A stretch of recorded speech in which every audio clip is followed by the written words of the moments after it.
agenda meeting, and the combined regular meeting of the Monroe Township Council is now called to order on this date of August 4th.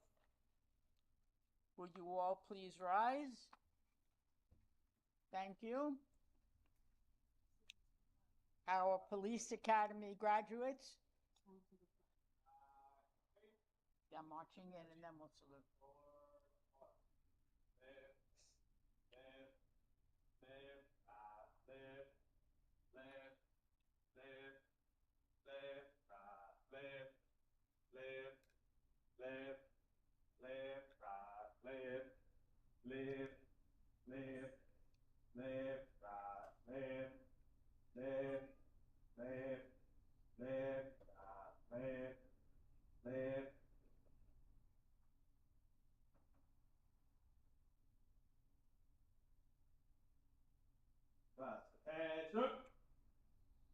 Present arms. Class leader, please lead us in the Pledge of Allegiance. I pledge allegiance To the flag of the United States of America and to the republic for which it stands, one nation, under God, indivisible, with liberty and justice for all. Order, arms. Seats. You all may be seated. Now I need to do this. Will the clerk please call our roll? Councilman Charles DePiero. Here. Councilman Michael Markell. Here. Councilwoman Rupa P. Siegel. Here. Council Vice President Terrence Van Derza. Here. And Council President Miriam Cohen. Here. Would you please read the Sunshine Law into the record? Sure. In accordance with the Open Public Meetings Act, it is hereby announced and shall be entered into the minutes of this meeting that adequate notice has been provided by the following. 1, posted on the bulletin boards within the municipal building on December 27th, 2024, and remains posted at that location for public inspection. 2, printed in the Home News Tribune and the Cranberry Press on December 27th, 2024. 3, posted on the Monroe Township website. And 4, sent to those individuals who have requested personal notice.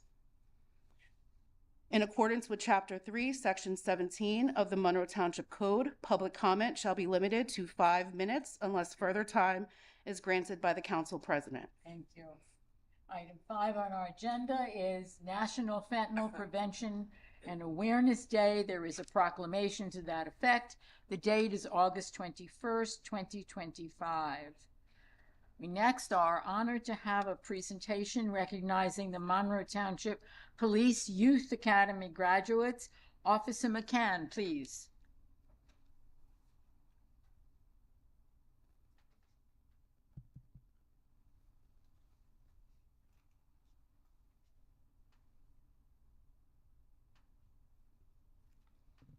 Hello. Thank you for having us. Thank you very much, everybody, for coming out. The stars of the show, the girls and guys that you have sitting right there in the first and second row, they're the best part of this town.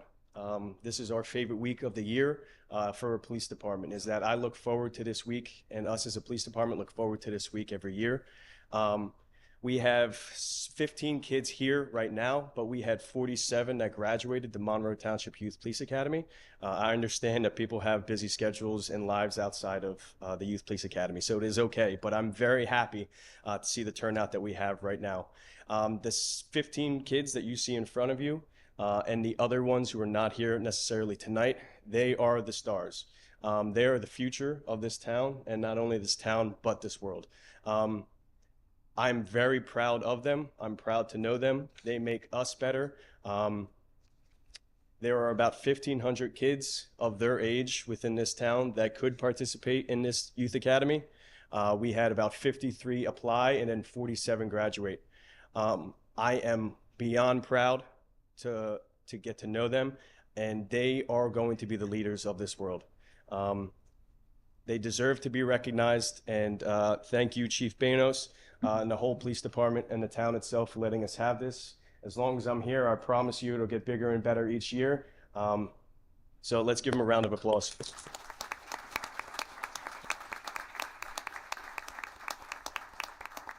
But thank you very much, and we'll see you next year as well.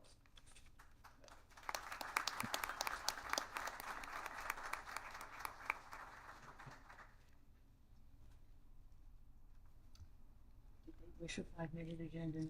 Yep. I gather we have had a request from the police that we take a 5-minute resource this moment. After the next presentation. I have the next presentation. Thank you.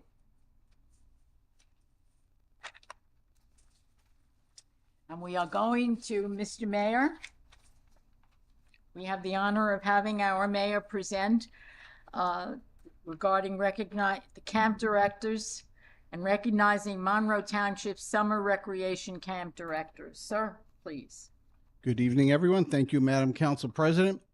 I'd like to call up our Superintendent for Recreation, Mary Lang, to join me at this particular time.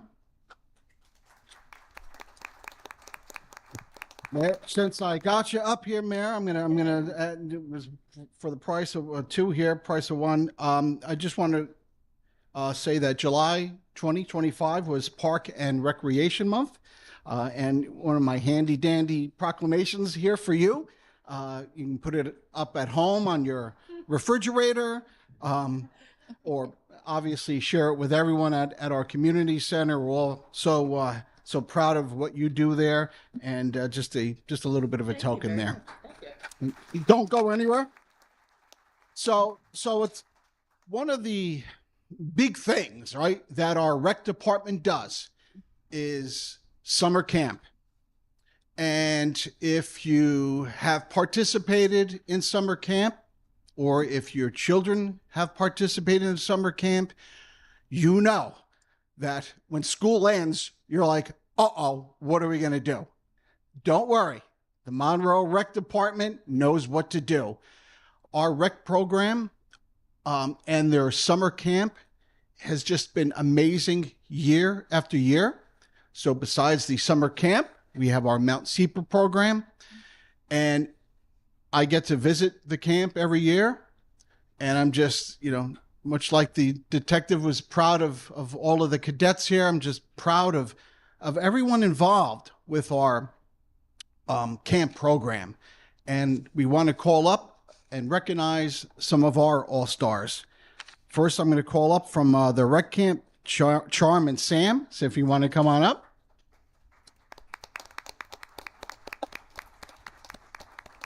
And I'm just gonna read off the highlights here, please. It's all good. So we would certainly like to acknowledge Charm and Sam, who have taken our summer rec camp to new heights over the past 2 years. Our director, Charm and Sam.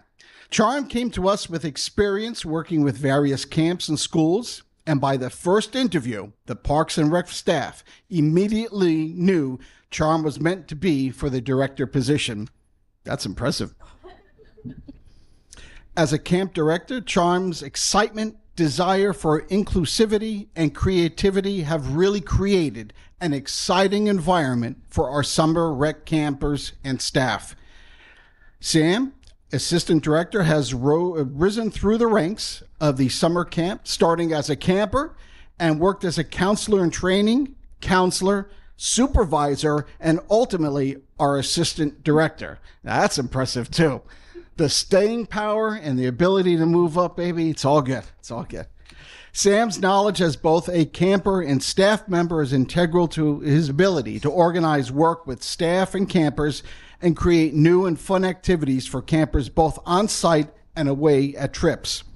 Charm and Sam bring different experiences to the table, and their heart for children and combined vision making every camp experience meaningful, fun, and empowering for all of our campers.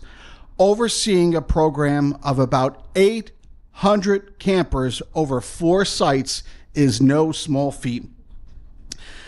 And we are continually excited to see what Charm and Sam have in store for us next year. Thank you so very much. Let's hear it for Charm and Sam. So Mount Seeper, I'd like to call up Joan and Debbie.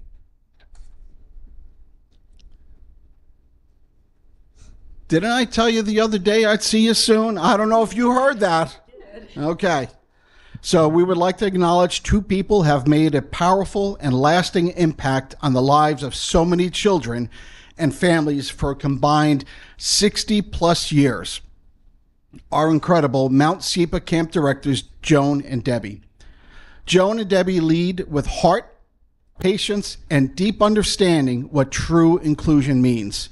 Through their vision and dedication, this camp has become a place where every child feels safe, seen, valued, and empowered to be themselves. Whether it's adapting facilities, activities to fit every ability, training staff to be compassionate leaders, or simply being steady, supportive presence, Joan and Debbie bring kindness and purpose into every corner of this camp.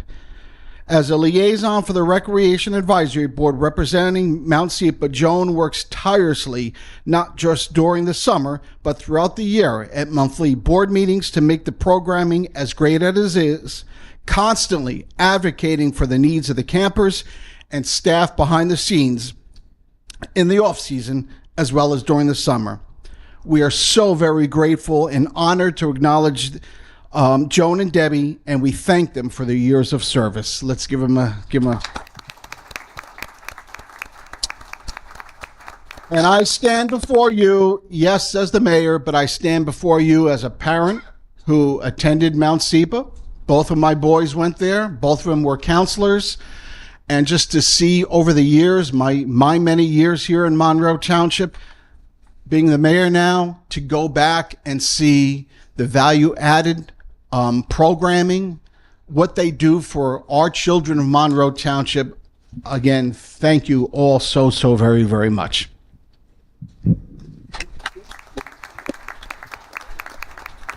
Madam President, I would thank you now, and if you want to take a moment for photos, I think this would be an appropriate time.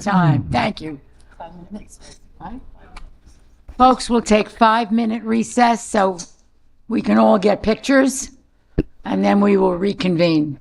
You know, every July 1st, they put a sign on me, send this child to camp. There you go. There you go.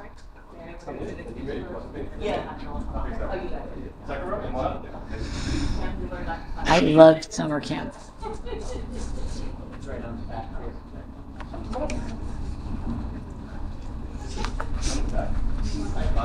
gonna have Kyle in the back take the first photo so that everybody's looking at him, and then we'll hand it over to everyone.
We move to item 5, which is the ordinances for introduction at the August 4th, 2025 regular meeting. Will the deputy clerk please read the ordinance? Sure. Ordinance 8/2025-019.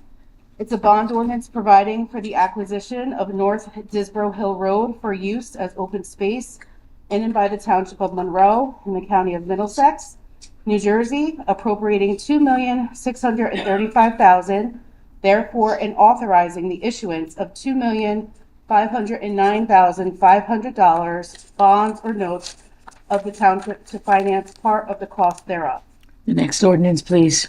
Ordinance 08/2025-020, ordinance to acquire by negotiated agreement and donation real property known and designated as Tax Block 2, Lot 1, and Block 3, Lot 25, on the official tax map of the Township of Monroe, Middlesex County, New Jersey, located off North Disbro Hill Road for open space and recreation purposes. Thank you. Item 6 is resolutions. One more. Oh, I missed a third. I only have 2. Oh, ordinance 08/2025-021. It's not on my agenda. And ordinance amending Chapter 108, Article 6, zoning district regulations for the rezoning of highway development district along Butcher Road. Thank you.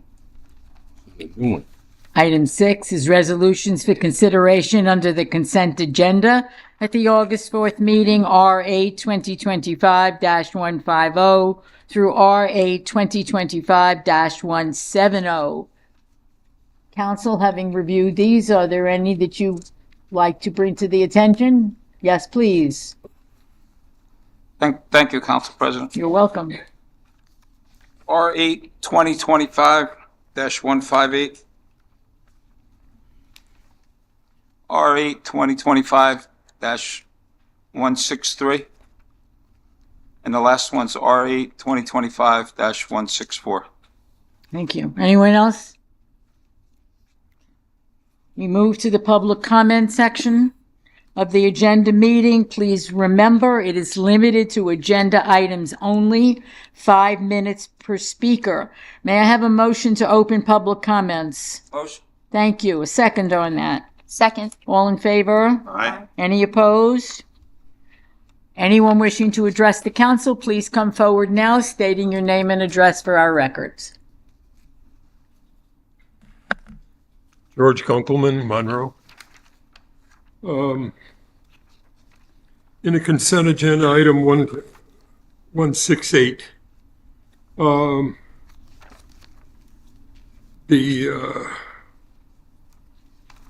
I wasn't able to access the details of the agreement.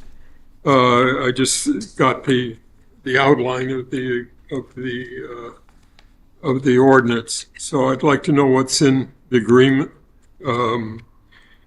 I'm concerned about where the town stands in its financial.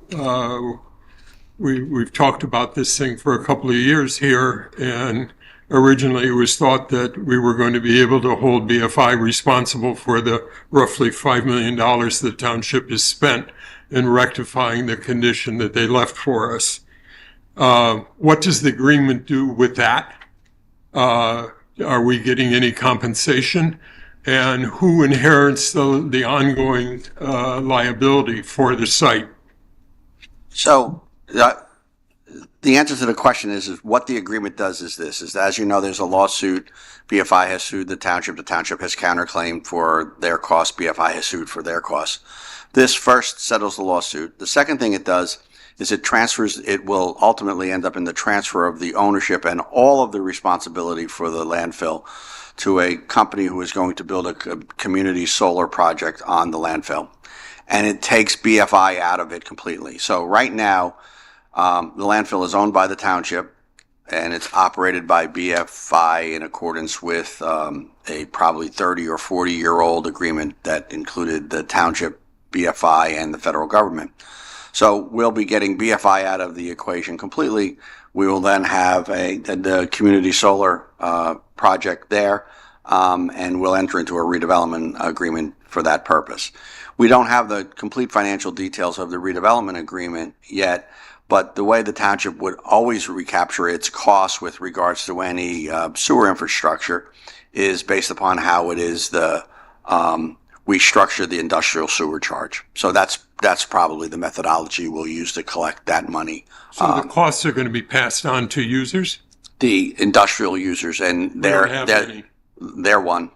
We don't have Well, many. the landfill is one. That's not true. The landfill is an industrial user. So how many years is it estimated it'll take to recover the $5 million the township's Well, it was taxpayers have spent? The taxpayers spent it, but they haven't paid it, right? Because they borrowed the money. So the answer It's is the same thing. I'll tell you why it's not. If we pay it over 30 years and we recover it over 30 years, the taxpayers are made whole. It's the difference between So the it's a taxpayers having 30 paid. 30-year recover for the outlay Correct. of that. Correct. Roughly $5 Correct. million. Correct. And ultimately, we'll have to get Mr. Stroin's Is that department. with interest, or is there no calculation of interest? In I don't think that we 30-year crunched the period? numbers that way. Well, at 5%, it would double in 20 years, correct? If it was 5%. Yeah, so we'd have to recover approximately, 15 million. That's not true. The bond was 3 million. So we're we spent five. Yes. Well, if we assume that the $3 million bond is $5 million, and we assume that the $3 million we borrowed was $5 million, and if we assume the interest rate is twice what we think it is, then your numbers are correct. But all of those assumptions I don't necessarily think are correct.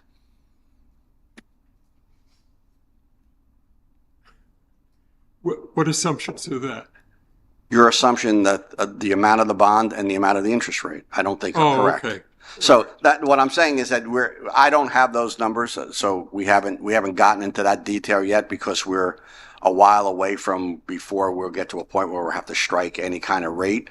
What assurance do we have that DEP is going to be on board with any of this? So this is not the first time this has been done. It's a program that actually is sponsored and encouraged by DEP, and the onus for getting the approval is on the solar company that's going to build landfill. There's no cost to us to do the permitting. They're going to do all of it, and they've done it before. South Brunswick and Mount Olive are two places that it's been done before, for sure. So it's not. It's not like we Are were those inventing- sites that are having problems similar to the problem that we've had? They're not having problem. They're not having problems now. I don't know if they were having problems before. But the problem with landfills is, as long as you know, because you understand this side of it a little bit, is the longer you own a landfill, the more you have liability. I mean, landfills are a liability. We are offloading a liability to another private company. We're not going to be the owner anymore. We're not going to be the responsible party. They're going to, hold us harmless and defend us from all of those costs. So that's a good thing. We still have our regulatory responsibility because we still have a health department. We still have an engineering department. We still have MTUD, but we won't have the financial responsibility. That'll be offloaded to another company. Thank you. You're welcome. I don't have any time. You don't have any time. Gee, it would be such a shame. I'd like to know what in the world a non-condensation development area is, but I guess we won't find out. We will find out. It's an area that's designated as an area in need of redevelopment, but the town's not authorized to use its condemnation powers. Pretty simple. That was a bonus answer. Me too. Your name and Hi, address for our Gary records, Busman, please. 7 Monarch Road, Monroe Township. This is kind of a thought process of an item that I'm going to bring to your attention. There are several items on here, Resolution 154, 5, 6, and 7 that total $209,000 for resolutions to authorize and repair for MTUD, Municipal Utility Department. Now, that's this month. Every month there seems to be requests for payments for repairs to equipment. Now, I understand, because I'm going to recommend this, and it might not be prudent to even recommend this, but I'm a believer of reserves. And I know reserves increased tax rates. But I believe that these things should be funded through a reserve rather than a pay-as-you-go basis. Because I don't understand, without combing through the financials, how we pay for this $209,000 that's this month, whether or not and what line item it comes off in our budget. If it's already a line item that this is applied to that doesn't exceed the budget, then I'm out of order by saying I'm not really out of order. My recommendation is not important. Can something like that be answered? Can we? So, Council President, I may ask Mr. Stroin to come and elaborate, but you're correct. When these items, not just at MTUD, but at DPW and other places. Anyone, that's correct. When they are budgeted for during our budget and they come out of our operating budget, they are already a line item. They were an anticipated expense, and now we are spending from those budgets. If it was a capital item that we took out an ordinance to finance, then it would be coming out of that account. So I'm not sure if that answers your question. But Well, it kind of, because I always believe in establishing reserves for these things. But if it's already been calculated in the budget, then in essence, it is a reserve, because you've estimated what these extra items are going to cost during the course of a year. Sure, Council President, there's always that analysis in the writing of every budget based on history, experience, and expertise about what we anticipate we might need in terms of repair costs. And sometimes we are overestimate, sometimes we underestimate, but we do our best to get it It's as very close as- important for any kind of business entity, and even though we are a municipality, we are a business, we run as a business. I believe reserves are essential for the long-term stability of any operation or any organization. And therefore, I just want to be on top of the fact that anything that we have in a resolution has already been provided for in the estimate in the budget. So I thank you. You're welcome. With the reminder that we have a AA+ bond rating, which would be, I know you know that, which would be evidence of the fact that we have responsible budgeting and planning going on. Ma'am, please. Your name and address for our records. Deborah Schneider, 23 Harwood. Quick question on 153. Almost $162,000 for paper bags seems like an awful lot of money. What quantity are we talking here? The grass bags. So, Council President, I know that PABCO was the only bidder the last time we went out to bid, and I think that's true for the last couple cycles that we've gone out to bid. There is a provision in the contract that we have with them that we can extend this year, and if we choose to, the council can extend next year before we would go out to bid the following year. I just have to check through the resolution to see if it lists how many bags exactly. But this is the common cost that we've had over a period of time, and they were not just the low bidder, but the only bidder in this regard. Well, don't you think a little bit more research needs to be done? I mean, geez, $161,000 for paper bags.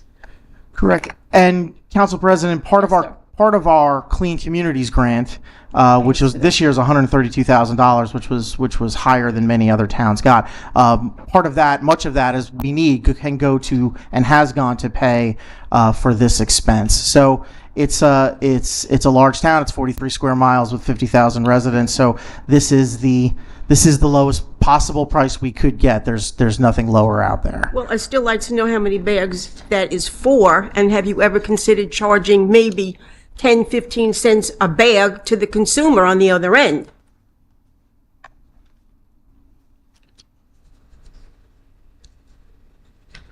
Consumer being the residents. I apologize. I don't have the exact number of bags in front of me. I can certainly get you that information. I but would like that information, yes. we are not looking to add an additional cost onto our residents who are our consumers. Well, tell me about it. I got my tax bill. My second question is, the open space for 19, 20, and 21, were those increases included in this tax bill, or would that be our next year's tax bill? And what are you anticipating an increase again of in the open space tax? I don't think there is I don't think there is an anticipated increase in the open space. There is not. We just got one. There was no Not increase in the open space tax. There was no increase in the open space Excuse tax. me, we did get one. No, the rate of the open space tax has stayed the same, right? Well, I went from paying last year a minimum of $152. I am now up to $164.46. So there was an Would have to- increase. There was no increase in the rate, so it would have to be increase in your assessed value. It's based upon an increase in your assessed value. The rate is fixed every year. I don't know how many pennies is it? It's 0.005. 5 cents. The municipal open space tax did not increase for 2025's budget. Okay. But if you could get back to me on the bags, I'd appreciate it. Thank you. Anyone else wishing to address us, please come forward now.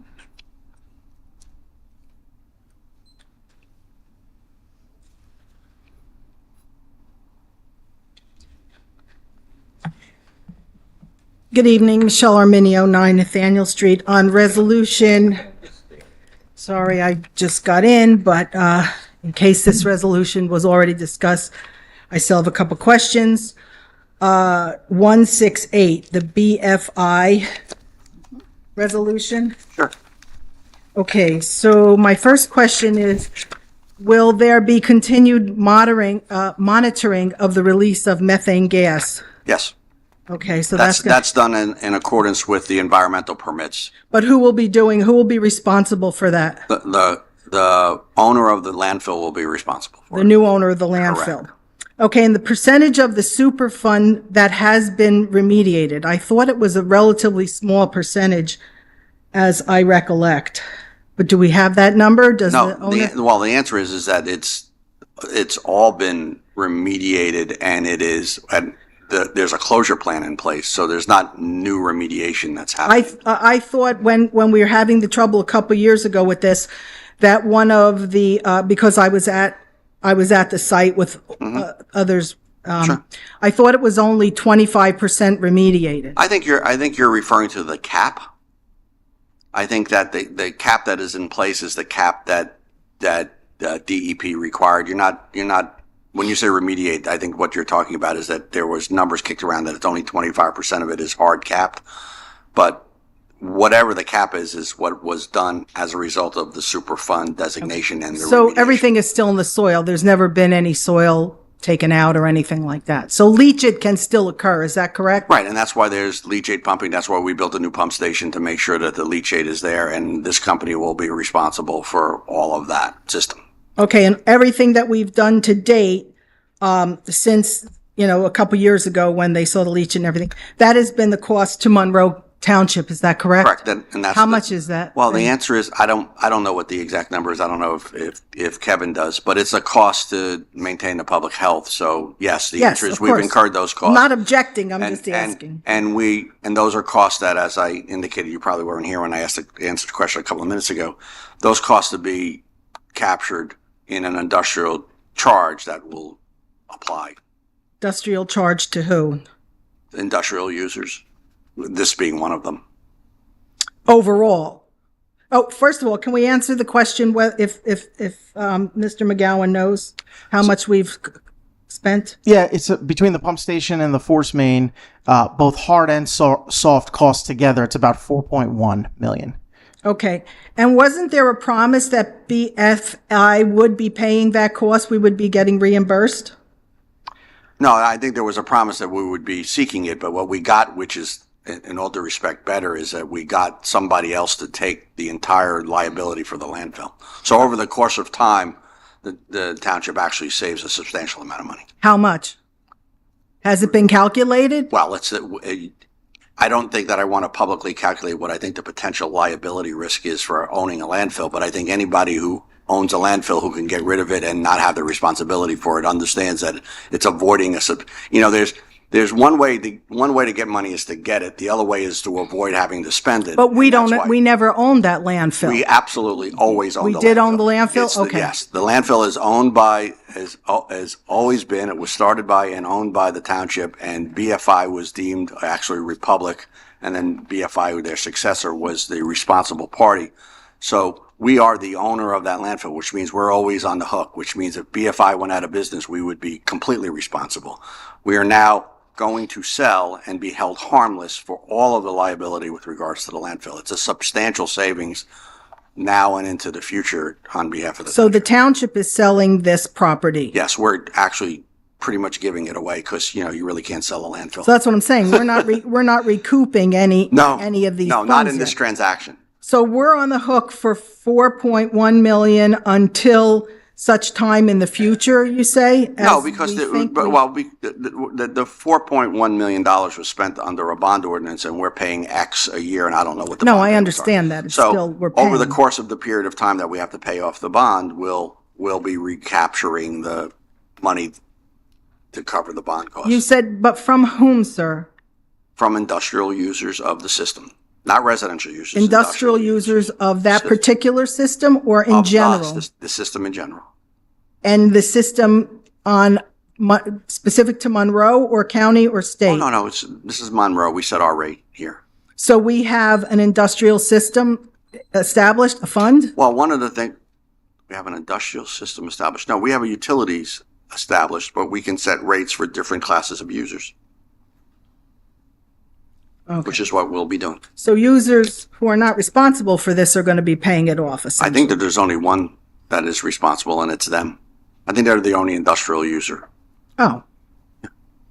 Okay. That's the point. Can we sometime calculate how much that will be to us? Calculate how much money we're going to save over the next 30 No, years of how not much owning the we're gonna landfill. get in. Time is now up at this section. We'll come back again in the next portion Still a of the good meeting. question. Anyone else wishing to address the council? Please come forward now. Seeing and hearing none, I'd like to have a motion to close the public comment section, please. Motion. Thank you. May I have a second on that? Second. All in favor of closing the public comment section? Aye. Any opposed? Nay. May I have a motion to adjourn the agenda session, please? Motion. Thank you. Second on that? Second. Thank you, sir. May I have a roll call, please? Councilman Shapiro? Yes. Councilman Markel? Yes. Councilwoman Siegel? Yes. Council Vice President Van Derza? Yes. And Council President Cullen. Yes. Meeting is adjourned. We now call the regular meeting of the Monroe Township Council to order. Motion, please. Motion. Thank you. Second on that. Second. Thank you. Roll call. Councilman Shapiro? Yes. Councilman Markel? Yes. Councilwoman Siegel? Yes. Council Vice President Van Derza? Yes. And Council President Cullen. Yes. May I have a motion to approve the payment of claims for the run date of July 30th, 2025? Motion, please. Motion. Second. Second. Thank you. Roll call. Councilman Shapiro? Yes. Councilman Markel? Yes. Councilwoman Siegel? Yes. Council Vice President Van Derza? Yes. And Council President Cullen. Yes. May I have a motion to approve the minutes of the following meetings as written and presented, June 16th and June 30th, both agenda and regular combined meeting? Motion, please. Motion. Thank you. Roll Second. call. Second. Good. May I have a roll call? Councilman Shapiro? Yes. Councilman Markel? Yes. Councilwoman Siegel? Yes. Council Vice President Van Derza? Yes. Council President Cullen. Yes. Would the deputy clerk please read the ordinances for the first reading? Sure. Ordinance 08-2025-019. It's a bond ordinance providing for the acquisition of North Disbro Hill Road for use as open space in and by the Township of Monroe in the County of Middlesex, New Jersey, appropriating $2,635,000, therefore, and authorizing the issuance of 2,509,500 bonds or notes of the township to finance part of the cost thereof. Motion, please. Motion. Thank you. A second on that. Second. Roll call. Councilman Shapiro? Yes. Councilman Markel? Yes. Councilwoman Siegel? Yes. Council Vice President Van Derza? Yes. And Council President Cullen. Yes. Ordinance 08-2025-020. It's an ordinance to acquire by negotiated agreement and donation real property known and designated as Tax Block 2, Lot 1, and Block 3, Lot 25 on the official tax map of the Township of Monroe, Middlesex County, New Jersey, located off North Disbro Hill Road for open space and recreation purposes. Motion, please. Motion. Thank you. Second. Second. Roll call. Councilman Shapiro? Yes. Councilman Markel? Yes. Councilwoman Siegel, Yes. Council Vice President Van Zerza, Yes. and Council President Cullen. Yes, there is one more. We only had. Yes, there is one more. It's not, still not on the agenda. Ordinance 08-2025-021. It's an ordinance amending Chapter 108, Article 6, zoning district regulations, the rezoning of highway development district along Butcher Road. Need a motion? Yes. We need a motion, folks. Motion. May I have a second? Second. Roll call, please. Councilman DePiero? Yes. Councilman Markel? Yes. Councilwoman Siegel? Yes. Council Vice President Van Zerza? Yes. And Council President Cullen. Yes. We move to item 5, resolutions for consideration under the consent agenda. Clerk, please indicate what resolutions are being held. It's resolutions 158, 163, and 164. May I have a motion to approve the consent agenda minus those 3 resolutions, please? So moved. Thank you. May I have a second on that? Second. Thank you. Roll call. Councilman DePiero? Yes. Councilman Markel? Yes. Councilwoman Siegel? Yes. Council Vice President Van Zerza? Yes. And Council President Cullen. Yes. Resolutions that were removed from the consent agenda, please read those numbers again, please. It's resolution R8-2025-158, R8-2025-163, and R8-2025-164. Motion, please. So moved. Thank you. Second on that. Second. Roll call. Councilman DePiero? Abstain. Councilman Markel? Yes. Councilwoman Siegel? Yes. Council Vice President Van Zerza? Yes. And Council President Cullen. Yes. We will now move to our administrator's report. Mr. McGowan, please. Thank you, Council President. So for the last year or so, the township has been working with the authorization of the council, we've been working with a firm called Schneider Electric to develop an ESIP project, energy savings improvement project, whereby we would develop and implement various solar and other energy saving improvements around the township. That firm is here with us tonight, and I'd like to invite Mr. Dan Riggle to the table over there to give a brief presentation, pardon me, about their firm's final proposal for us. There's nothing on the agenda tonight to approve this final proposal. We're hoping to do that in September, but we wanted to provide the council with the overview and give the council enough time to digest this project, and we can certainly answer any questions and have additional conversations between now and September, and then hope to bring this back at the September meeting for another consideration. Thank you. Sir.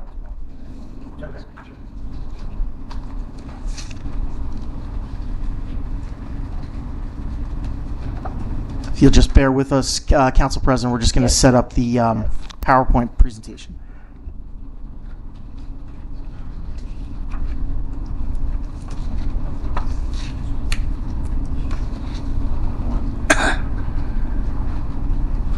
All right. Well, thank you, Council.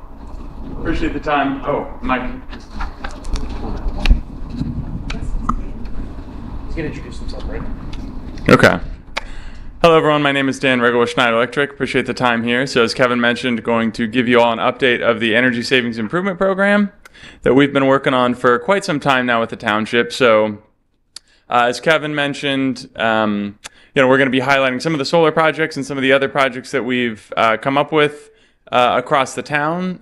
So we'll kind of start with what the goals were, look a little bit about the scope of work, the financials, and then talk about some of the next steps in this process. So starting out, really there were kind of 3 main driving goals for this project for the township. So number 1 is savings, right? How can we help drive budgetary savings for the township? So looking at things like electric, natural gas, water, looking at operations and maintenance costs, but really across the board, how can we help drive some savings?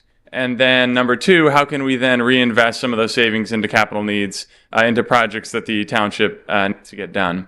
And then the third piece is how can we improve the sustainability, primarily through on-site solar. So we'll touch on kind of where the big opportunities for that are. So just to start, the whole concept here, which was established by the New Jersey legislature in 2009. The industry's been around longer than that, but the current version is called the Energy Savings Improvement Program, or ESIP.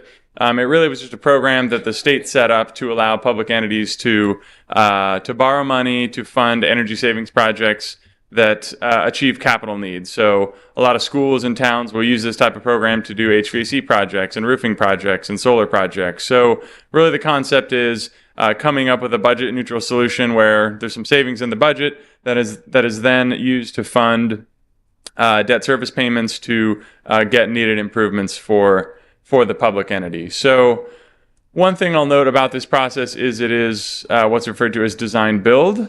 So different than most construction, which is design bid build, where typically you would hire an architect or an engineer. They would come up with designs or drawings, and then a project would go out to bid, and usually you would hire a contractor, maybe multiple contractors, maybe you'll have a construction management firm, but in general, a lot of different parties involved. This is different than most traditional construction in terms of design build. So what we mean by that is we're the designer and the builder. So doing this development that we've spent about a year on with the township, doing all the engineering and the drawings for the scope of work, and then subcontracting all of the actual installing contractors. So really one point of accountability, we're doing the development, we're building the project. So a lot of towns like this because you know who's responsible. Ultimately, we're responsible for what we come up with, and we also provide a financial guarantee for the savings that we are projecting for these projects. So one thing, if you haven't heard or noticed on your utility bills, rates are going up really across the state, especially starting June 1st. There were some PJM charges that have kind of filtered down to residents in JCP&L territory, about 20% of an increase. And for commercial customers, it's a little bit more complicated, but the graph here is typically a small portion of the electric cost, what they call capacity charges, which come from the grid operator on those peak summer hot days like what we've had in the last couple weeks. So what's been a very small percent of the electric cost has gone up significantly as of June 1st, 833% increase. They just recently did the auction for next year's rates. So this charge, which is buried in the bill, is going to be another 22% next summer. So the point being, there's a lot that drive utility costs, but in general, those rates are driving upwards. So if we take the current energy usage, electric and gas, and the current energy rates, we're looking at over a 20-year lifespan, about 25 to 32 million that the township would spend on electric and gas. So that's assuming no changes. That's assuming it keeps going up 2.2%. Obviously, it could go up less than that, but it also could go up more than that, like we've seen. Long story short, from our perspective, it seems like a good time to try and mitigate against some of these cost increases. And I think the good news is there's a lot that could be done. So the biggest opportunity being solar. We sat down with the township. We looked at all the facilities across the whole town that are owned, and came up with where does township staff think it makes sense to potentially put solar. We looked at roofs. We looked at putting it on the ground. We looked at covered parking canopies, came up with a list. We then took that and had our preliminary designs. We took it to the utility because any solar system, 99+% in New Jersey, has to be approved by the utility. So there were certain facilities where the grid could not support additional on-site generation via solar, so we had to refine the designs. And what we landed at is something that's already been approved by the utility that can be interconnected and more or less final type of design. So we say 90% at this point because there's still opportunity for feedback from the council, from staff, and also from other stakeholders. But we're very close to being able to finalize the project here. So looking at DPW, we've got the aerial shot. Big blue square is where solar would be going. So on that long south-facing roof, which is perfect, and then also a large new canopy. So you guys have probably seen in parking lots covered solar canopies. There's kind of two main designs, I would say. One that kind of mirrors the parking rows, and then this is what we would call a long span, which would be a bigger kind of larger canopy that goes all the way across that produces a large amount of solar, but also provides covered parking. A lot of towns, either because they're regulated and they have to, or because they want to, want covered parking, right? Because you got a lot of expensive equipment, a lot of expensive vehicles that could be protected from the elements, sun, wind, snow. So that's a benefit that would be bringing to DPW. And because the energy use is low at this facility, it's actually qualified for remote net metering, which is crediting the solar that's being produced at other buildings. So this facility would be 100% offset by the new solar, but the solar would also be credited on the JCP&L bill to offset this facility 90%, the community center 91%, and the senior center 90%. So a big offset to the township's electric costs. Similarly, at the library, we would also be looking at a covered parking canopy system. So over the 3 rows of parking there's still some kind of fine tuning with the township and various stakeholders on the design, but in general, another opportunity to provide shade for the public that's parking and using the library, and also offset 97% of that facility's usage. So the EMS building is smaller, but still a good opportunity on the roof. There's a new roof warranty at that facility, so that's a good thing. And again, we could offset 100% of this building just using the rooftop. And what we call police, because it would be tying into the police electrical meter, but it's actually north of the EMS building. So similar to DPW, another opportunity for covered parking for vehicles and equipment that would offset 100% of the expected use of the police building, including that new addition. So the last one, which is exciting, and it looks pretty small, but it's actually a pretty large system, is at the utilities on the pond, potential for a floating solar system, which is may sound fairly novel, but it's actually fairly established. There's quite a few installations at New Jersey, mostly at kind of similar municipal water and wastewater reservoirs and ponds. But yeah, that would offset close to 100% of the utility usage, and would be a great kind of leading case study as well. So those are really the big solar opportunities. We did look at the usage in the buildings as well, and one of the big opportunities we saw was sports field lighting. So this is partly an energy savings opportunity, but more so just a benefit to recreation areas, right, where you may have older lighting that is a maintenance issue, but also may not provide the ideal levels of light on the field. I may switch mics here if this is... Am I okay? Am I crackling a little bit? No problem. You're doing much better than many of us do. All right, I'm going to keep going.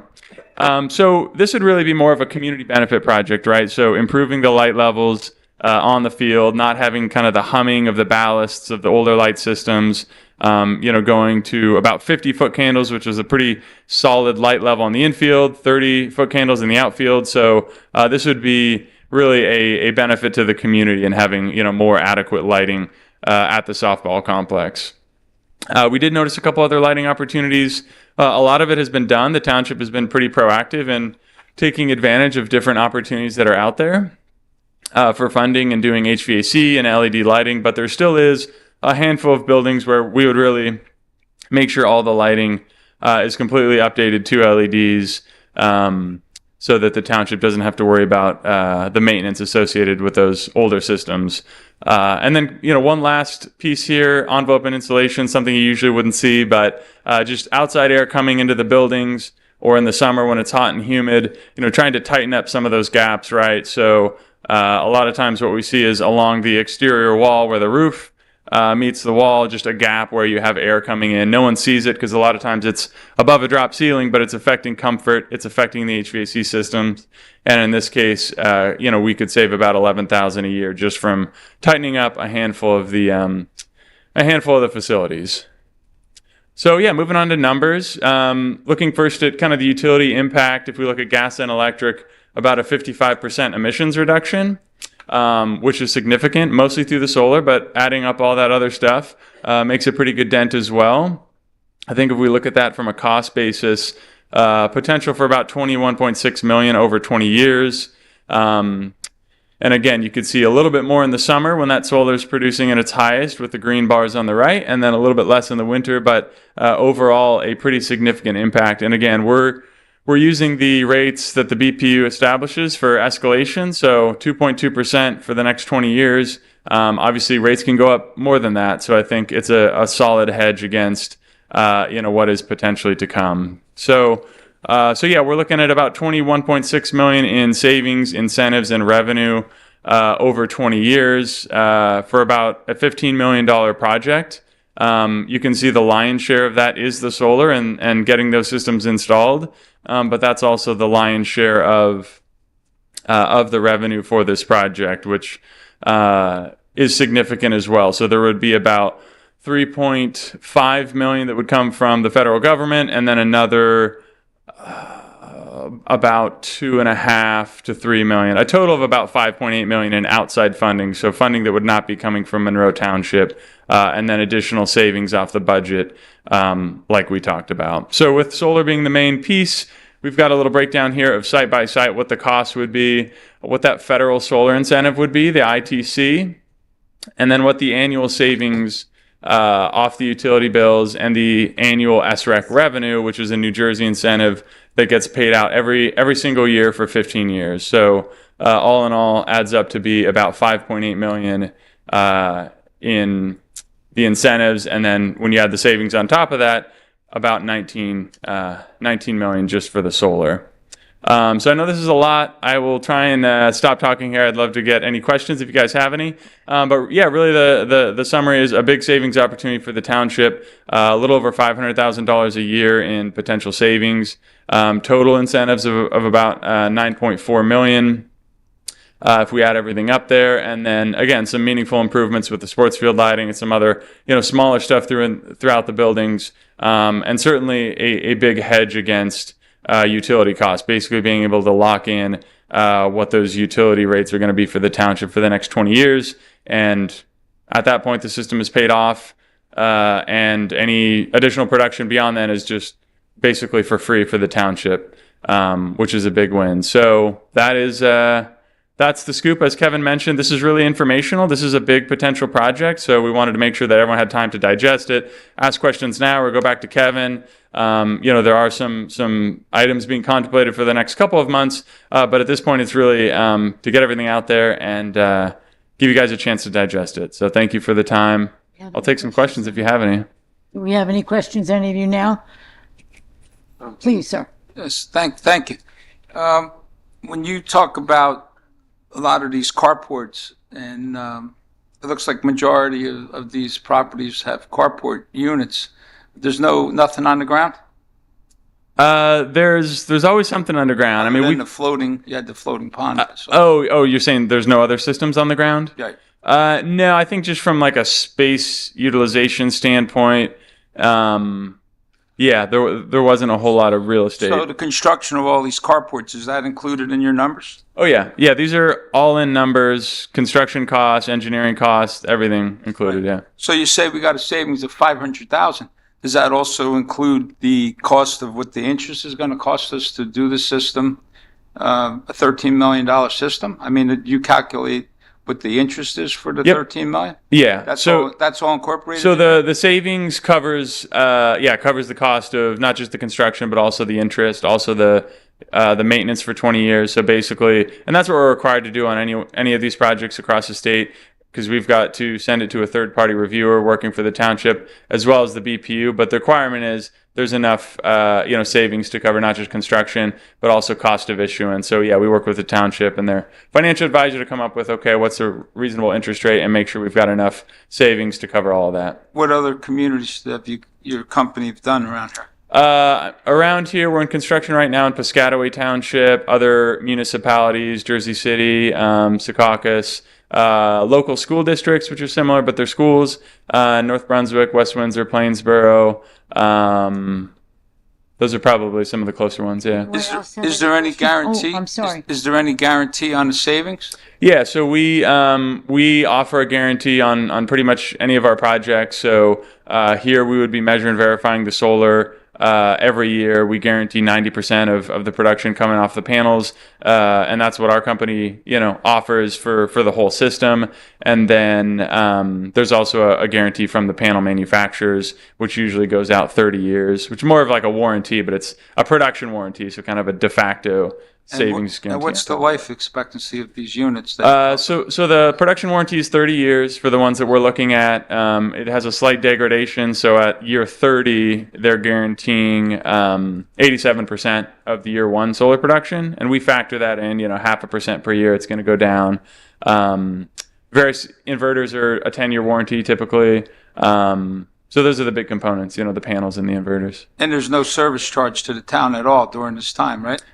So there are maintenance costs. We have that factored in to the budget for fairly basic maintenance. I mean, there's not a massive amount of maintenance, but we have budgeted for that just in terms of monitoring, in terms of checking inverters, doing on-site inspections twice a year, things like that. So it's a nominal cost comparison to the construction, but that has been factored in. Thank you. Yeah. Thank you. Anyone else have questions at this point? I'm Mr. Van Zura. You must be very excited about this. As Mr. McGowan knows, and Mr. Weinberg beforehand, this is something I've been excited about for a long time. And first of all, thank you for coming in and presenting this to the public and allowing people time to digest it. So, but basically, so people understand in layman's terms, we're going to pay a certain amount of money for construction costs, but the amount of money we pay is going to be offset by the amount of savings we make from the energy savings themselves, right?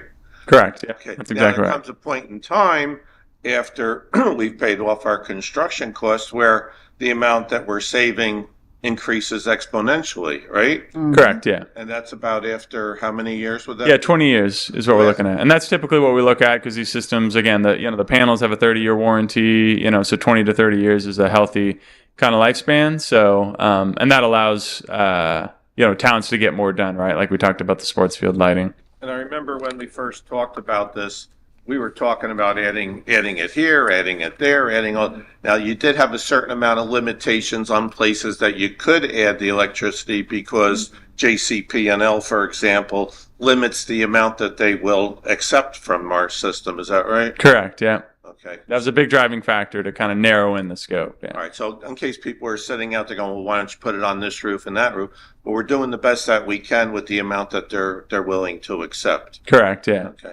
I think you guys are doing a great job.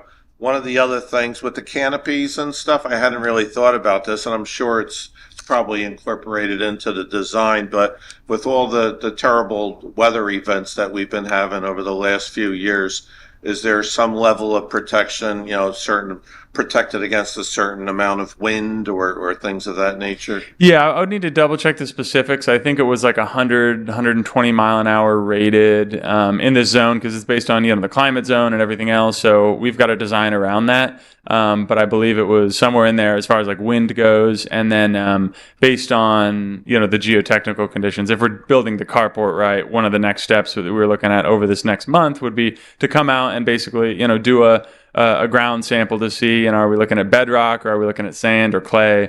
And then that factors into the design to make sure that we're going to meet those requirements. Sure. No, I think that's important because people would want to know, that you're putting this up. It's not going to get destroyed or whatever, but I appreciate your explaining that so people know. And I think my overall assessment is my favorite two words that I heard from you were financial guarantee, that we will guarantee enough that we will be able to cover the cost. It's not going to cost the town overall. Yep, absolutely. All right, thank you. You are going to be here for the rest of the meeting? I have a question also. Yes, I wasn't. I'm sorry. JCP&L, when they limit the amount of solar you can provide us, is that for the whole town, or is that just like, can individual communities like a senior community go to you and say, we want to put solar in our community as a separate project, or is that included in what you're okay what you're okayed for right now? So it's really based on each building. So every building or meter or interconnection point is what they're approving or denying. And sometimes they'll approve you up to a cap, right? So it's really based on the building. So we looked at all the township buildings and then we kind of narrowed that down. But as far as the rest of the town goes or other, building owners, they do have like a map. They call it a solar suitability map. You can kind of plug your address in and see red, yellow, green, how suitable is it, which is a good first step. But we did find when we actually submitted the application, some of the green ones turned out red and vice versa. But yeah, that it would be one of the steps. But really any, commercial building could kind of go look at, do they have the option from the utility to be able to do a solar project? There are adult communities in this town that already have using solar power for some of the larger buildings. Yep. That they have.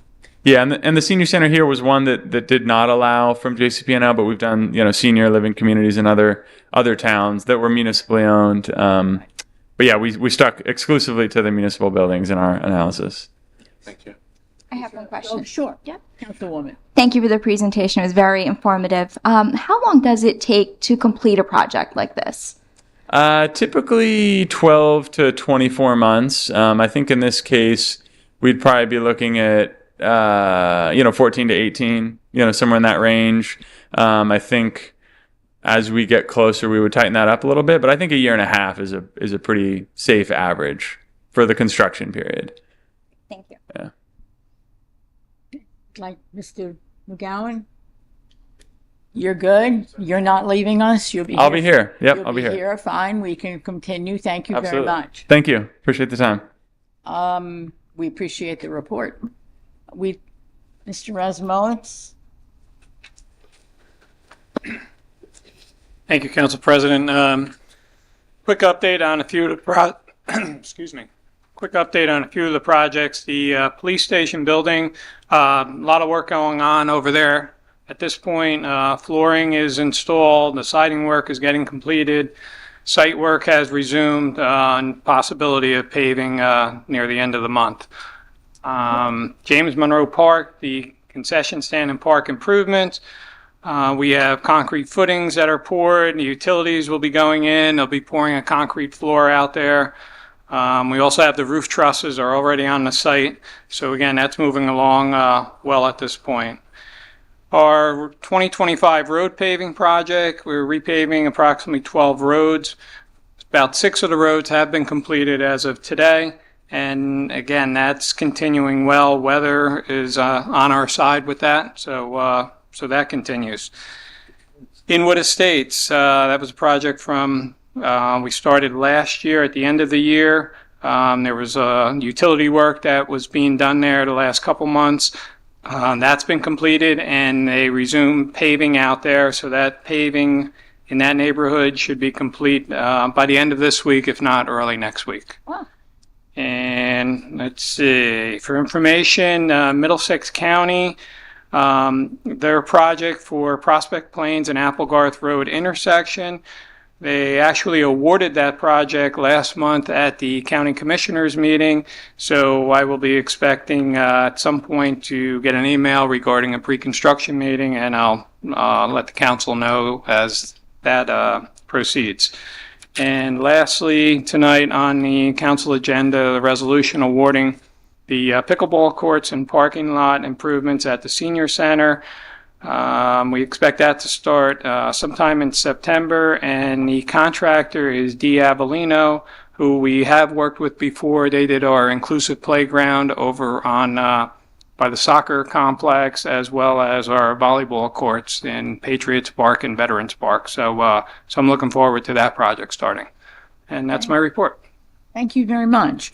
I'd like to go to our council reports. I will begin to my extreme left as you're continuing to make little notes for yourself. Councilwoman. Thank you, Council President. Just a couple quick notes. It's summer. There's a lot of things happening in Monroe. As liaison to cultural arts and historic preservation, just want to remind everyone about the summer concerts that we've been having in Thompson Park. They're free, so please come join us. They're on Thursdays in Thompson Park starting at 6 p.m. Our Historic Preservation Commission still has open houses going on the first Sunday of each month through October, beginning at 1 o'clock. And I just wanted to put something out there for your calendars in September. We have our annual vintage baseball game at Dye Farm on Saturday, September 13th from 12 to 2:30. Again, it's free admission. It's a really great event. They have a nice turnout each year. And I wanted to mention, we had recently attended a state medal ceremony for our veterans, and it was a beautiful event that we had. Thank you to everyone who coordinated that event. And it was an honor to see all our Monroe veterans who received this honor to receive their medals. So thank you to all that brought that to Monroe. And then I want to share something that I went to the first time. Is the Middlesex County Plays. I don't know if anyone's been there. I know, I'm still excited about this. I never went to it before, but Middlesex County puts on Plays in the Park in Roosevelt Park in Edison.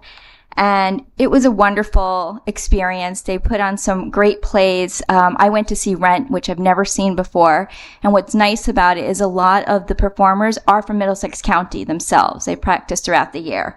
So I encourage you to go. Grease is playing right now. So if anyone's interested, check out the Plays in the Park from Middlesex County. Thank you. You're welcome.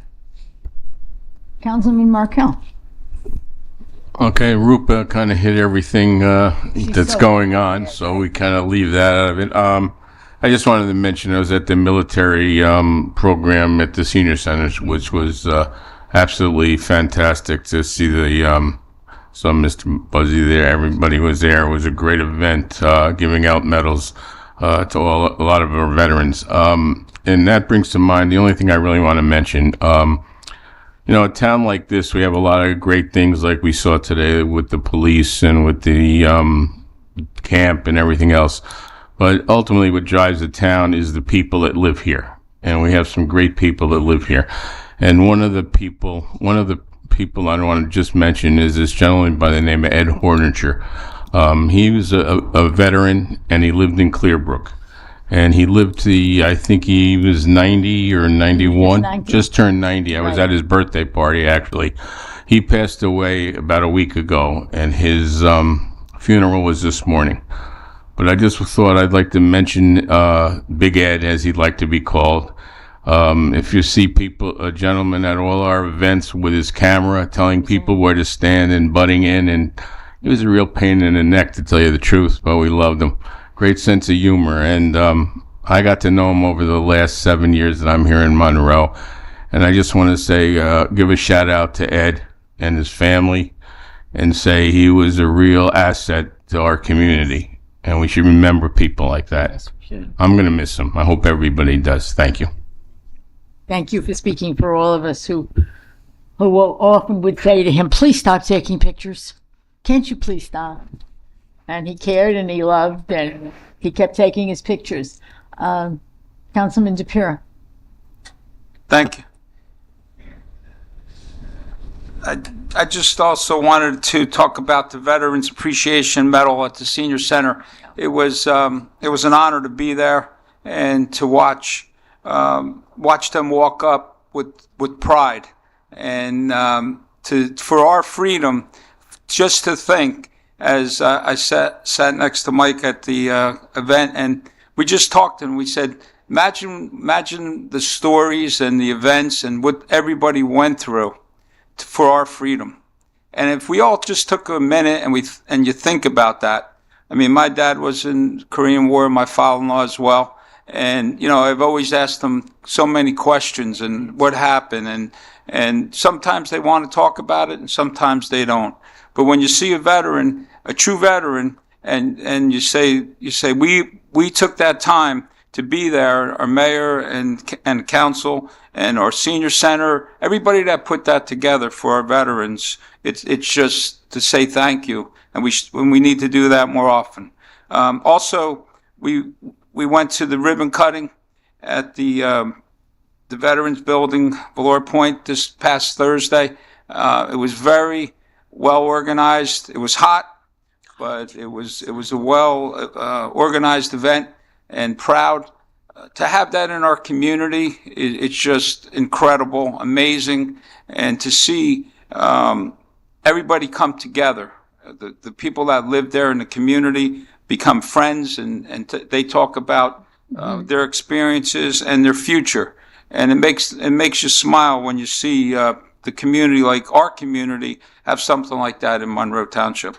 I wanted to also talk about National Night Out tomorrow night, Tuesday, 6 o'clock, at Thompson Park, for our first responders, our police, or the leaders for this, and the car show and everything. I want to say thank you to our police and our administration there that's handling this. Something that I try to go to every year, and it's a very well attended event. Weather hopefully will be well, and the people there are always smiles. And usually we see Alan making hot dogs, but hopefully Kevin will be doing them tomorrow night. Doing hot dogs, yeah. Hopefully he'll be there making the hot dogs. Street lighting plan. Have we heard anything from JCP&L on street lights? Council President, we had sent a master list of streetlight outages. Thanks to our police for helping us put that together. I'm supposed to receive a summary of their progress by tomorrow or the next day. So I apologize that it's not here, but it will certainly have that for the next meeting. If that's something you could put on our website to help our residents, that would be helpful. Also, the county fair started today. Middlesex County's fairs on Cranberry Road at the county fairgrounds. It goes on till Sunday. It started tonight. Recycling also starts today, I believe, with the new recycling cans. Everybody asks, what do I do with my can? What do I do with my can? So if you read the letter, and it starts today, and if you have your old can, you can place it inside the new can, I believe, and you can discharge it that way, or you could just hold it for whatever reason. Terry and I joke that our cans aren't big enough, but maybe we might have to keep them. Terry's serious. Yeah, Terry's serious, I know. I wanted to talk about the rec center. The flashing lights in the curbs. Hopefully we can get that done this month. Is there any progress on that? Please. Mr. Rasmowitz, it's your turn. Council President, yes, we anticipate that happening in the next 2 weeks. They were scheduled to come out last week, and then, something came up, and anyway, it's delayed for about another week or two. But we anticipate before school starts. Okay, great. Thank you. And also there was some talk about the hockey rink. Are we doing any repairs or anything with the hockey rink at the rec center? Turn again. So, Council President, that's part of our long-term recreation plan, but there's certainly nothing in the works in terms of the hockey rink this year or probably even next year. Of course, there's common maintenance and filling in cracks and that sort of repair. But in terms of larger improvements, we don't have that in the works just yet. Okay, thank you. A lot of us attended the 4th of July fireworks. It was really a celebration to see Jamesburg and the surrounding towns, including Monroe, to have the fireworks right here in Thompson Park. And it was just very well organized. Police, the buses, our DPW, everybody came together. And as far as I know, everything went smooth. The entertainment was amazing. And also the events for the children was really, really, every year it gets better and better. I just wanted to put a shout out to everybody and thank everybody. On Prineville Road, there's a lot of dead trees and branches over the road itself. In particular, if you go down Union Valley, you go south, maybe a quarter mile down the road or less, there's dead trees between there and Federal.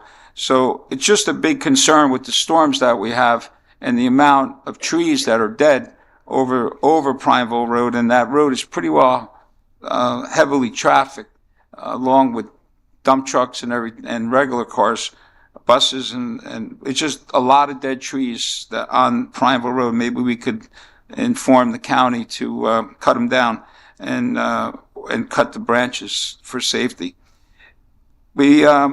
And also talking about the county, do they have a plan on any other paving in Monroe for this year, 2025, or drainage or any bridge projects for 2025? Walker, you look like you're scowling. No. Council President, I'm deferring to Mark. I seem to Yeah, I remember see that, yeah. that the southern part of Prineville Road, that there was another stretch that they were still looking to do, unless I'm mistaken. Yeah, I recall that as well, but I'll have to follow up. I don't recall offhand. Yeah, we talked about it, but I just don't know if they gave us a schedule. Just because school starts in a month, and it always helps if we can do it before school. And the flooding, that last Thursday we had some flooding in Regency, we had some flooding through the community, and I just want to say thank you to all the first responders. I mean, you listen to the police, you listen to the first responders, and it gets a little hairy at times, you know, and everybody gets everybody's nerves. But and then you get social media that likes to put everything out there that's not true lots of times. And I just want to say to our police that do an amazing job, and also our fire companies and our first aid. They do an amazing job. And as being a fire commissioner for over 20 years, I see it firsthand that our men and women to these our first responders are second to none. They're the best that we have in the state, and they're the best in Middlesex County. And I want to say thank you to our administration that makes everything work no matter what the weather is. They rise to the occasion. So thank you, and enjoy the rest of the summer, everyone. Your turn.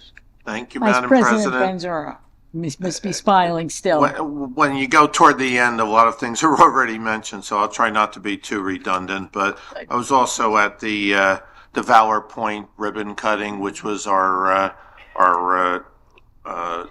place for seniors to live with affordable housing.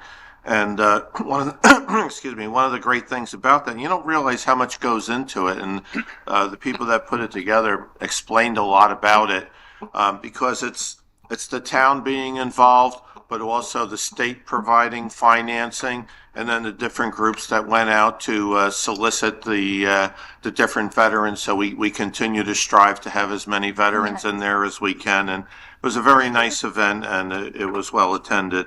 So I thought that was a great thing. Tonight, as we sit here and you see these young people come forward again, tonight was the Police Youth Academy, and we've had other events where, students have come forward, and I think that's the best thing, because they're the future of our town, and to see them come forward and the respect that they show and the way they conduct themselves is very encouraging. And you hear about the summer rec camp. We were talking about the people that run the camp, but as I was telling them afterwards, we got I don't know, it was either an email or somebody posted on Facebook. It was something along those lines about the effect that a couple of the specific counselors had on their children, and how much it made their children so happy, because these particular, and I don't remember the name of the counselors specifically, but there were at least 2 or 3 people that took a couple of people under their wings that maybe they weren't the most popular kids or whatever, and really made their summer. So when you hear stuff like that, it's heartwarming. It's very encouraging. So that was great. I would like to compliment our administration as well as our legal team on working out the program with the BFI. That has been a headache for a while, and now we can sort of see a light at the end of the tunnel, which will provide some positive things for the town instead of being a constant negative. And I think that's going to be great. And the thing I was most excited about tonight was hearing from our solar representative, because it's something I've been pushing for a while. And, we're going to be able to implement something, and it has so many different good things about it, not just for the environment, which is something big, but also financially for the town. It'll be a plus. Maybe in the beginning it sort of evens out a little bit, but overall, for those kids that were sitting here that might live in our town 15 or 20 years, their energy costs will go down significantly. So overall, it's going to be a great thing, and it's nice to see the town moving forward on projects like that. And I think it was very good, and I thank Schneider for coming and explaining exactly what's going on. So thank you, everyone, and enjoy the rest of the summer. I might see you at National Night Out tomorrow. It always is a nice event, but wish you all the best. Stay safe and stay cool out there when it gets hot. Thanks. Mr. Mayor, I just want to take a minute. Did I understand it's going to be 80 degrees tomorrow, not 180, so that the weather for National Night Out should be more comfortable for all of us who will be there. And I'd like to tell the councilwoman that I started going to those plays when we moved here over 35, 40 years ago. And they've always been a wonderful, wonderful event. We used to park our chairs and leave them and go off to work and come back and see plays. So that was always a lot of fun. So all of the things we are doing are really very valuable. It is an honor, as usual, Mr. Mayor, to ask you for your report, please, before we go to public comment. Thank you, Madam Council President. More some musings than reporting. That's okay. Everything's been touched upon. However, I will talk a little bit, expand the discussion of plays in the park. Obviously, my father, who was a director, freeholder for many years, he oversaw the plays in the park, so I saw my share of them. However, my recollection of plays in the park was cleaning up afterwards. I used to work in Roosevelt Park, cutting the grass and then cleaning up, so it was always lots of fun. Just a useless fun fact that I work for Roosevelt Park, so take that report there. July 4th, again, it was discussed. However, I do want to recognize the mayor of the day. Every July 4th, I designate somebody to be mayor of the day to do the countdown for the 4th of July, and it was Connor Diodario, otherwise known as the baby bearded one. His parents owned the bearded one on Route 33 there. Connor did a great job. He was very mayoral in his number counting, and something to be certainly his parents very, very proud of. Yes, the medal ceremony, I do want to at least publicly also thank the New Jersey Department of Military and Veteran Affairs who helped coordinate that. And just in closing, it was mentioned about Ed Hornicker. Monroe's luster is indeed a little less bright. With Ed's loss, we also lost Mr. Joel Greenberg, who was a member of our community garden, Shade Tree Commission as well. Ed had passed away. Ed passed away this week. Joel was the week before that. So please keep them in your thoughts and your prayers. And I feel that luster will certainly shine a little bit brighter with those young men and young women who were here, who went through our police academy.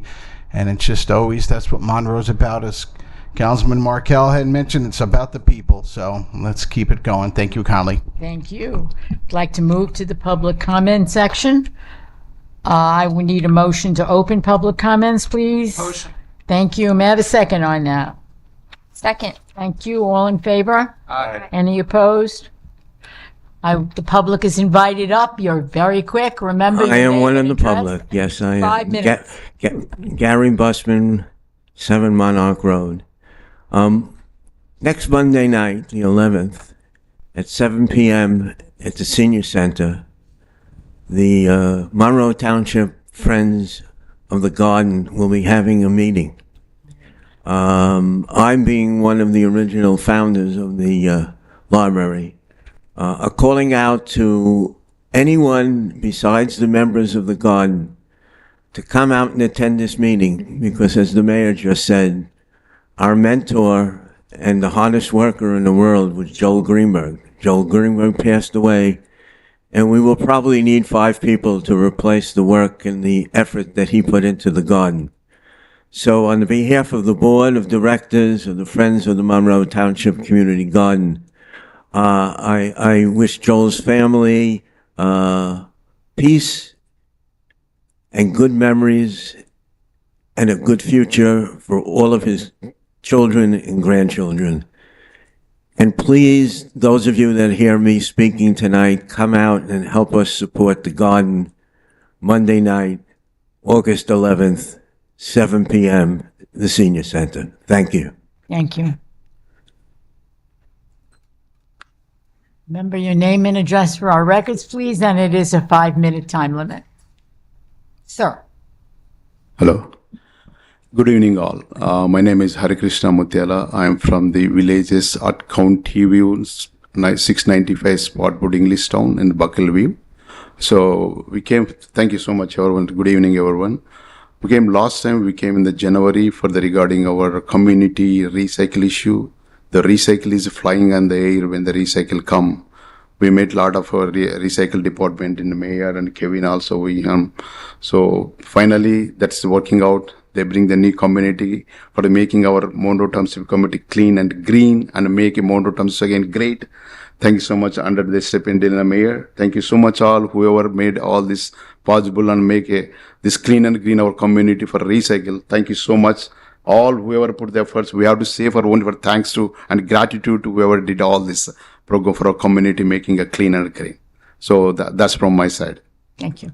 I am Shankar. I am from villages at Country View community from English Town, Spottstown Road. We came really here to thank all of the people, esteemed council members, mayor, Kevin, department heads, recycling. We met a lot of people, made our way up all the way here to discuss about the issues that we faced with our coverless recycling bins, creating a lot of issues in our community for the small kids and pets. And we really appreciate the time the township took to talk to the Middlesex County officials to get the recycling cards. We are very happy to see the recycling cards already delivered on time, and we are very happy to see this week the cards being picked up by the people, so that way we can get all these things working nicely without having any side effects of the trash lying all through the community because of the wind. Having here and saying thanks, we would also like to request that if you can, when you are talking, Kevin, to the JCPNL, our community also have a lot of light bulbs that are not working. We have been waiting for them to fix for almost a year now. And they keep closing the ticket and opening. I don't know what fun they have with this without actually fixing it. They keep closing the tickets. It will be great if you can talk about that as well. Thank you. Yeah, I have one more question, last question. So but most of the Monroe Township, Monroe communities, high school buses coming into inside the community. So we are the new community. So a lot of kids are there for high school. Is there any chance to buses coming to inside for the? Because I saw a lot of communities, a lot of people, they say, hey, this coming to my community inside for the high school bus. So can you please consider this, any possibilities, anything? Yeah. So Council President, any school bus questions would have to be referred to the Department of Transportation within the Board of Education. Their transportation department certainly can answer any of those questions. Okay, thank you so much. And the last thing, thank you so much. You guys make our HOA board members' life is easy. Thank you so much, each and everyone. Great day. Our pleasure. Great, good evening. You're most welcome.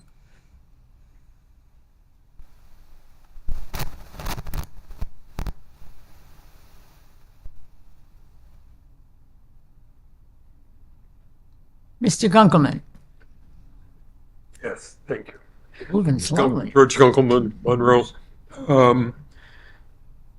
I'm assuming that the recycling, we're going to stick to the same date. So if we were every other Tuesday, it'll be every other Tuesday. Correct. Nothing's changed. Thank you. There are two items in the consent agenda, 158 and 165, which are one-year leases for from township land for gardens or farms. No acreage there. My interest there is to ask if what we're doing about insurance and liability issues during these leases. Mr. McGowan, please. Sure. So they're both township property. They're both included in our insurance policy. Our insurance carrier through the Garden State Municipal JIF, the Joint Insurance Fund, are aware of the continued farming activity. It's not that uncommon. The county on its property also allows neighboring farmers to continue to farm the property. So it's all been factored in terms of liability coverage with our joint insurance fund. It's a good question. Great deal for the farmer. No, I have farmland in another state that I lease, and and my insurance costs are considerable. You know, going back to BFI briefly, how are we managing that so the solar timing is that we're not in a gap in between? So we make a deal with BFI where they're off the hook, and the solar group is unsuccessful at getting a sign off from, state agency, DEP or whatever. Are we left holding the bag? No, all happens at one time. It's kind of simultaneous. Once all of the approvals from DEP are done, then there'll be effectively a closing, a three-way kind of closing. Okay, thank you. I had two questions for the solar gentleman. One, he mentioned something TJM regarding the rate increases. PJM, that's the PJM, that's who owns the grid. PJM, it's the people who own the grid, the multi-state grid that supply the power into our grid. Okay, pretty good, right? It's not bad. Look at that, right? So- All Not left bad. over here. Not They're bad. the ones that negotiated our rate increases. They're the ones who passed on the rate increases. The reason that our utility company, they're the ones that the utility companies buy the power from. Right. The other question I had for the gentleman was, what happens at the end of the life of the project? Who has the liability for the demolition and the disposal of the equipment? And whoever does that, what is the environmental impact of when you are decommissioning solar panels? So it would be, I think, the same as any other township-owned asset. It's owned by the town from day one. It's just financed through like a bonding, method. So I think it would be, similar to any other asset the township owns. As far as like decommissioning and demolition, I'd have to get back to you on specifics. I mean, I think again, it's a 20 to 30 year lifespan. Get back to him, not me. Yeah. Get back to Kevin on that. But if there's a considerable expense in doing that, we need to know it and factor it in on any decision we make going forward. That's all. Yeah, I mean, I think that presumes that after 20 or 30 years, it would have to be demolished. I mean, we don't we don't know what the technology will be at the time. Maybe it has to be refurbished in some way or upgraded or updated. I think it's tough to tell, but it's a good question. I just, If they say the lifespan's 30 years, I would take them at their word. I'm not saying that I don't. I'm saying Yeah, that no, that's maybe other solar panels could be replacing those ones at the time, and it could Right, but- continue to be a project, so. Yeah, well, and what about the environmental impacts of disposing panels? Again, I'd have to look into that. I know a lot of it has gotten better from what I've read in terms of the source materials being primarily sand. Yeah, you didn't have to get back when you were telling us about the wonderful environmental aspects of the ongoing thing, but there is an impact there that It's a good question. Yeah. you should be aware of. Thank you.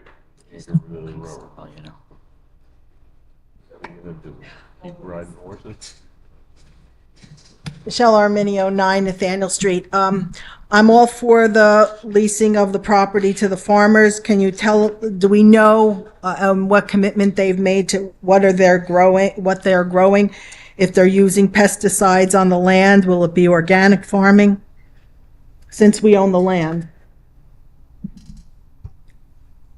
All regulated by DEP. That's exactly the answer. So they're all regulated by DEP, whether it's municipally owned property or privately owned property. They are, permitted to use whatever the NJDEP, regulates for them. And we don't know what that is? It's on our land.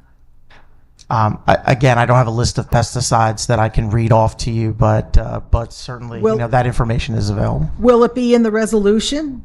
No. I mean, is there any stipulation in the I have the resolution, it's very small. No, it's not in the resolution. It's in the state administrative code. And we monitor that because again, it is our land. No, the state does. Yeah, but it's our land. We're not enforcing those regulations. And how often does the state go out and look at those things? Never, right? As often as they go out and look at it on every other farm that's in the. Yeah, but that's not a good answer, sir. No, but it is the answer though. Well, it's a terrible answer given the state's Yeah. Townships don't typically regulate agricultural sites or do inspections of In fact, that we kind. can't. Understand. But Right, it we is don't have our any authority property, to, and by the at some point, like I know that someone had asked to use some of the that old golfing range for farming. That's owned by the Board of Education, and if you put pesticides and things like that, eventually, when we need to put a school there, it might be a problem. So if it's public land that Monroe is using, and if we ever use it is that for municipal purposes, those properties, or are they open space? So we've done, Council President, when we purchased those properties, we did environmental analyses on those, and that area was already being farmed at the time, so it was taken into account in terms of the environmental analysis. Those reports are all available, if that's helpful. That's helpful. Okay, going to the solar project, I'm all for anything environmentally sound, but there, I mentioned the Board of Education, and again, the Board of Education has, the Board of Education has a similar program, and they used, not to diminish this gentleman's presentation, it was fine, but the Board of Education used a different construction people or the people who are doing it, so maybe you can ask the Board of Education, maybe you can get a second opinion. I don't know. I think that might be prudent and get their numbers and estimates. The Board of Education has, I think it was last year that they agreed to do it, and it's a different company. So I think it might be a prudent and good business practice maybe to contact them and see what they're doing and what they can provide. And I have a couple questions on that. And the reason why I'm asking this question, because I was at the presentation for the Board of Education. There was a guarantee of income to the township from the project, but the guarantee had a cost involved. The Board of Education had to pay an insurance premium for the guarantee. I'm wondering if that is included in this. Council President, it is included in Mr. Riggle's analysis, and it's about $19,000. Okay, see, I think that's important because it's an option. Is that correct? It's an option to have that guarantee. Yeah, correct. It is an option that the state law requires it to be an option to the townships and to the schools above and beyond kind of the third-party verification that the state and the BPU provides. So, yeah, it is an option. Optional, but silly not to do it because that's a decision, but the public should be made aware of that. When they talk about a guarantee, we're paying for a guarantee. We're paying a premium for ensuring that guarantee. I think that's an important position. No one up there asked the question. All right, in the lighting portion, are they going to be... What? What? You always have to make a comment. Well, is this free speech, sir? Is this a free speech? Please, issue? would you? So my comment is for that. Please. I'm sorry that, first of all, we talk about our veterans. Secondly, I just want to let you know I've paid my taxes for this portion. I paid my taxes since 1980. I am mostly respectful. And if I make a comment that doesn't please you, we already know on the national level when comments aren't pleased by administrators, they make fun of people. Are you doing the same thing to the public here? Excuse me, you will address your comments through the chair, number one. You will not continue to engage in conversation, Mr. Again, Vansor. free speech. Again, you're stopping that. Your free speech has regulations and responsibilities, and you are aware of that. Would you please? Are you talking about censorship?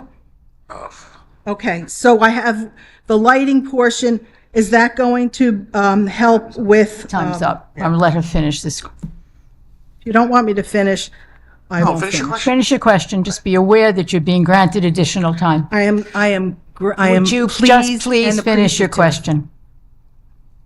The generation of solar panels, are they the most recent generation that you're using, or are they older generation? When they get put on, I mean, sometimes these things are obsolete when they get put on. So what generation of solar panels are we talking about? And will they be the most? Yep, they are the most current, modern from what they call tier one manufacturers. But yeah, they're definitely not older units or technology. And the light pollution, are we going to take that into consideration? When we talk about putting all these new lighting, the light pollution, is also a environmental issue. Yeah, So the sports or the softball complex is the main kind of exterior lighting location, and there are basically lighting diagrams that show what they call the spread of where the light is landing. One of the benefits of LEDs is they are more directional. So in general, the light pollution is improved, but we do have diagrams that show at 50 or 100 foot radius like what the spill is from the lighting. That's good. Thank you very much. And You're welcome. my taxes are in the mail. Anyone else wish to address the council? Please come forward now. Seeing and hearing none, I would like a motion to close. Thank you. May I have a second on that? Second. All in favor? Aye. May I have a motion? Motion. Thank you. Adjourn. Second. Thank you. We are adjourned. It's not that the original question was there, that French code, but that's the question that nobody else asked.